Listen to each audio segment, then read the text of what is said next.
Hello, it's Peter Konechny with Medievalist.net, and we are here at the To Have and to Hold Premodern Marriage in Europe conference.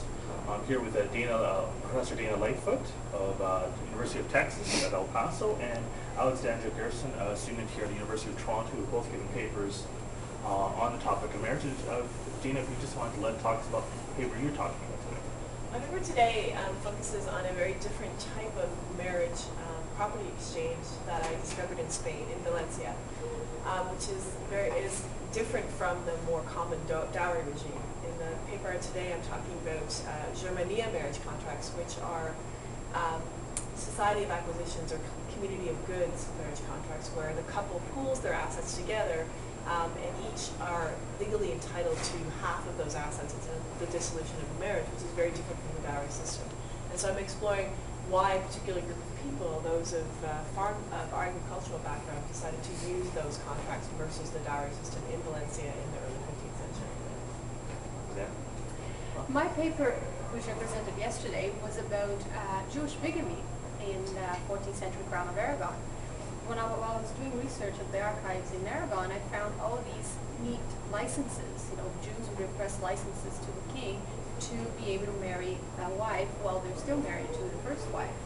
And these are interesting because it shows changing attitudes towards the practice of polygamy, which was allowed by Jewish law in the Crown of Aragon during the 14th century. Now, both of you work on medieval Spain. How did you get involved in that, first of all?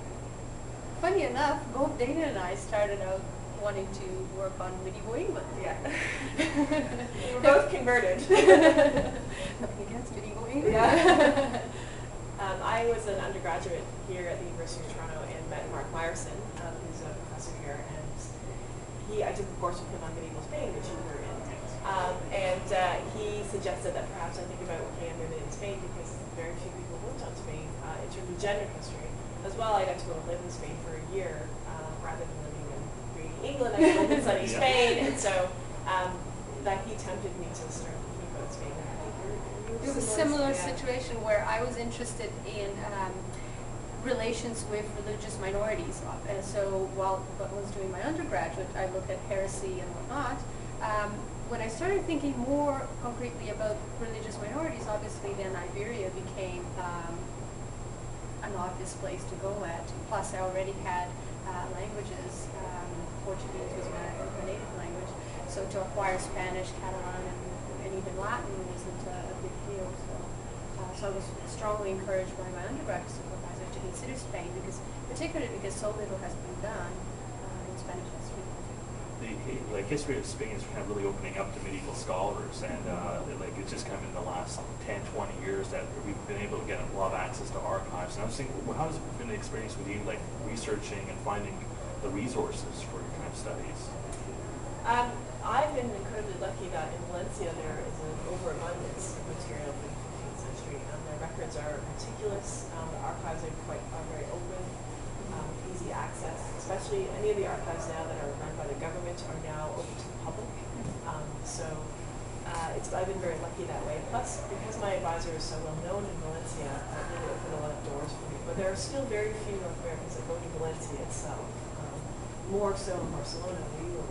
Yeah, in Barcelona you see a few more North American scholars around, but still I also benefited a lot from the fact that our supervisor was also there, and the archives are really open. I brought all kinds of letters, but I never had to show them. And they're so rich, so much survives because of all kinds of disease. The climate is drier and whatnot. So we have the problems of modern scholars. We have too many sources. Yeah. Well, thank you very much for talking about it. We look forward to your research in the future. Thank you. Thank you so much. This was great.